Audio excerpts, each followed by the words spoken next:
A freira, o demônio, o medo. Você já viu nos cinemas, sentiu na pele o terror. Mas e se eu te dissesse que por trás das telas a verdade é ainda mais sombria? Hoje vamos falar sobre Valak, uma entidade ancestral que transcende a ficção. Vamos conhecer essa história juntos? Eu vou chamar a vinheta e nós já começamos.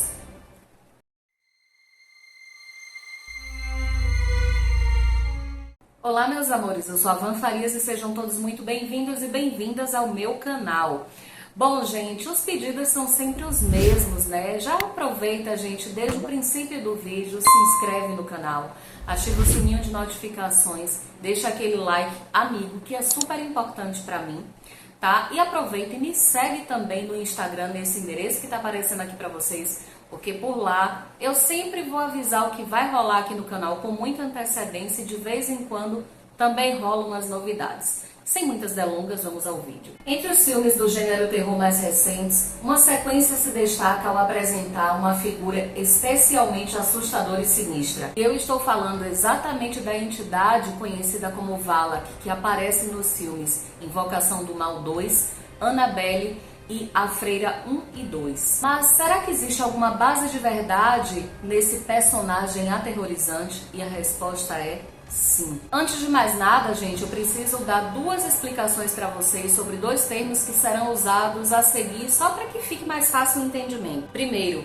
grimórios são livros que contêm feitiços, rituais, instruções para criar objetos mágicos e informações sobre invocação e evocação de entidades espirituais, frequentemente associados a práticas mágicas e ocultistas. Eles são vistos como ferramentas para acessar e manipular o conhecimento e poder oculto. Segundo, Goetia, também conhecido como Asgoetia, é uma prática mágica que envolve a evocação de espíritos, comumente associada a grimórios como A Chave Menor de Salomão, do século XVII. Em resumo, a Goetia é um sistema de magia que lida com a evocação de espíritos, frequentemente com foco em espíritos considerados demoníacos ou do mal, e que se popularizou através do Grimório A Chave Menor de Salomão. Trocando em miúdos, o Grimório é um livro de magia, enquanto a Goetia é uma prática específica de magia que envolve a invocação e o controle de espíritos. E Asgoetia é o nome da primeira seção de um Grimório específico que descreve essa prática. Dizem que Valak tem o domínio sobre 30 legiões de espíritos infernais. Ele é descrito como um dos grandes governantes do inferno, líder de legiões e comandante de forças nefastas. Possuidor de enorme poder, astúcia e capacidade de localizar tesouros ocultos. Em alguns textos mais contemporâneos, Valak possui a capacidade de controlar serpentes e animais peçonhentos de toda a ordem.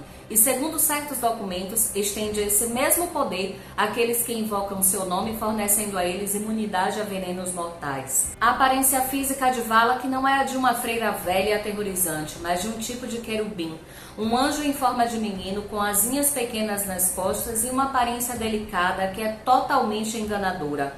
Valak controla uma serpente ou dragão de duas cabeças que sempre surge ao seu lado ou com ele a cavalgá-lo. Pesquisadores acreditam que essa entidade foi mencionada pela primeira vez em um famoso manuscrito de magia chamado A Chave Menor de Salomão. Esse grimório, gente, se dedica quase que inteiramente à arte de invocar e controlar espíritos, tanto os benignos quanto os malignos. Dentre as páginas desse grimório estão listados os nomes de 72 entidades malignas ou demônios que foram derrotados pelo lendário rei Salomão do Antigo Testamento, bem como os rituais e feitiços se descrevem como conjurá-los e bani-los. Essa obra foi traduzida no final do século XIX por um membro da Ordem Hermética da Aurora Dourada, sociedade secreta britânica que reunia diferentes vertentes mágicas, ganhando notoriedade com uma introdução assinada pelo próprio Aleister Crowley. Para quem não sabe, gente, Aleister Crowley, ele é considerado um dos maiores ocultistas de todos os tempos. E em algum momento nós teremos um vídeo aqui contando a sua história e da sua sinistra casa Boleskine. Mas retomando o assunto de hoje. No Grimório do século XV, conhecido como Manual de Munique, aparece como Volak e tem a reputação de ser um poderoso presidente do inferno, com 27 legiões sob seu comando. Aparece também como um belo rapaz com duas cabeças e asas de anjo.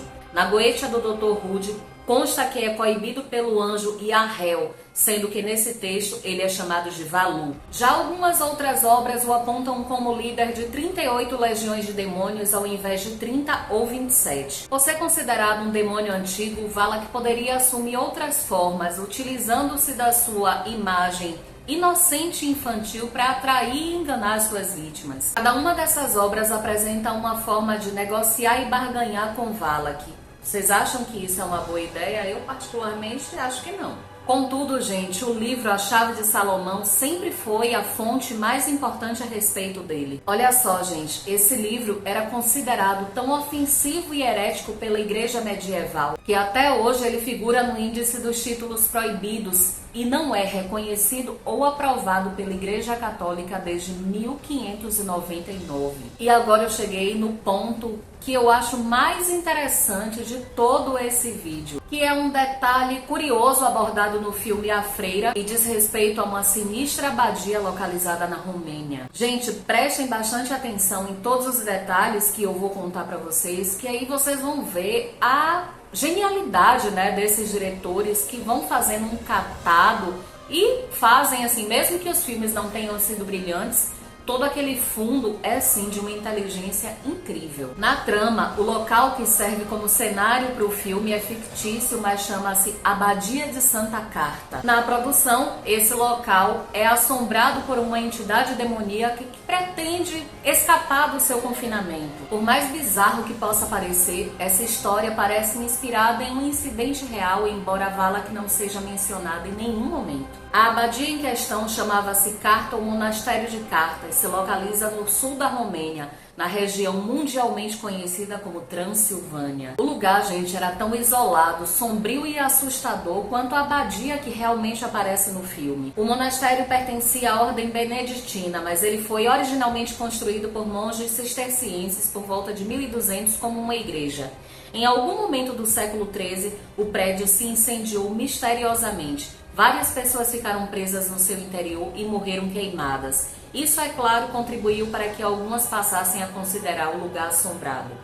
Os monges decidiram transferir o que havia restado e que foi reduzido a ruínas para os beneditinos. Eles reconstruíram a estrutura e ergueram ali o seu monastério. Conta a história que os monges viviam em total isolamento e que eles jejuavam ao longo de todo o ano. O abade era um homem severo que obrigava a todos a seguirem as suas ordens, sob pena de serem duramente disciplinados. Havia rumores que os irmãos dormiam sobre palha seca, eram proibidos de falar e que tinham permissão de trocar seus hábitos apenas uma vez a cada 3 meses.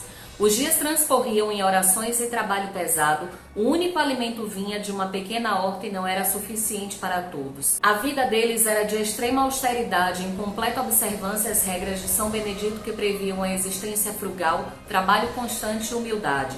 Segundo as lendas, em algum momento os monges se rebelaram contra a tirania do abade. Ele foi seu corpo colocado nas fundações do prédio principal e escondido atrás de uma parede erguida rapidamente para sepultá-lo. Acontece, gente, que o abade era parente do rei da Hungria, Matias Corvinus, que não ficou nada satisfeito com o acontecido. Em 1474, Corvinus mandou prender e torturar os monges até que revelassem quem havia participado da conspiração.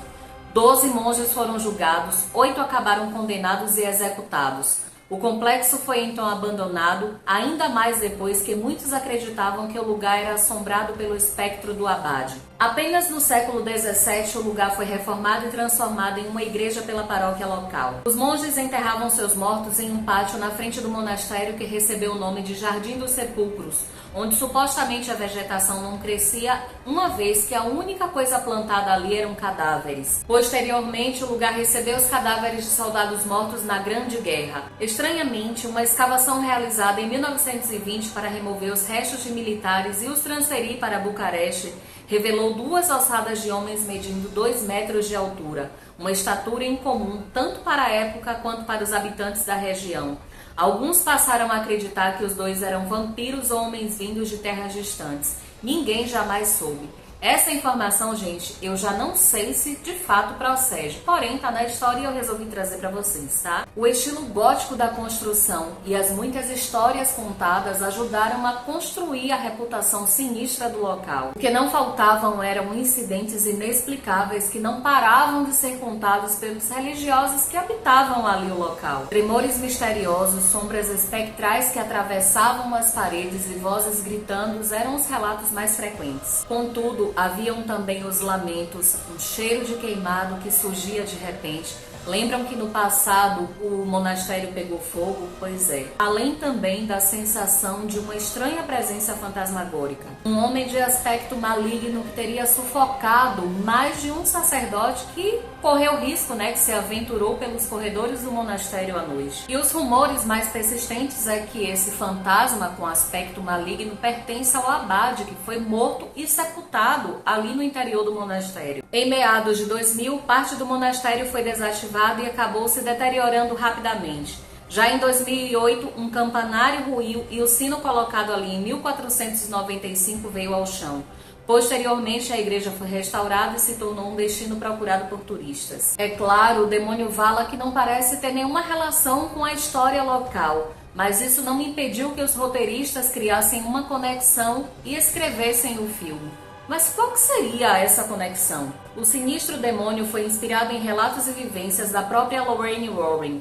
A médium contou que na década de 1970 realizou uma viagem a uma igreja assombrada no sul da Inglaterra, onde sentiu a presença de uma freira que, de acordo com os locais, seria o fantasma de uma religiosa enterrada viva nas paredes do convento séculos atrás. Eu li, gente, uma outra matéria que essa referência de Lorraine, que ela viajou com seu marido para, verificar as aparições de uma freira que surgem numa igreja ali no interior da Inglaterra, foi uma viagem que ela fez ali à reitoria Borley, que é considerada, se eu não me engano, o lugar mais assombrado ali da Inglaterra. Inclusive, nós também teremos vídeo dessa reitoria aqui no canal, tá bom? Outra inspiração veio de uma conversa entre a médium, a Lorraine, e o diretor do filme, o James Wan, logo depois que a Lorraine passou pela sua experiência ao investigar os fenômenos ocorridos ali na casa de Amityville. Lorraine contou que estava em sua casa descansando quando sentiu a presença de uma entidade espectral maligna. Essa entidade foi descrita por ela como um turbilhão de tornado, mais sombrio do que a própria noite. A ideia de uma freira demoníaca surgiu na mente de Wan depois de algum tempo. O diretor afirmou que não queria criar o personagem por meio de computação gráfica, então imaginou uma presença que atacasse a fé de Lorraine e ameaçasse a segurança de seu marido por meio de uma iconografia sagrada. Foi assim que nasceu o Valak que conhecemos. Pois é, gente, vocês sabiam que Valak tinha essa base histórica? Eu sabia, até porque eu estudo muito, gente, sobre demonologia. É claro que não sou grande entendida, mas eu gosto desse assunto, me interesso bastante, então eu sabia. Só que eu não sabia dessa ligação com esse monastério localizado lá na Romênia. Inclusive, as gravações do filme também se passaram lá na Romênia, em outros locais, tá? Mas assim, eu achei a história bem interessante, sinistra, macabra, como eu costumo falar. E eu quero saber o que vocês acharam, vocês já conheciam essa história? Deixa aqui nos comentários pra mim, tá bom? E é isso. Espero que vocês tenham gostado do conteúdo que eu preparei com muito carinho pra vocês hoje. Beijos nos seus corações, até o próximo vídeo. Tchau, tchau.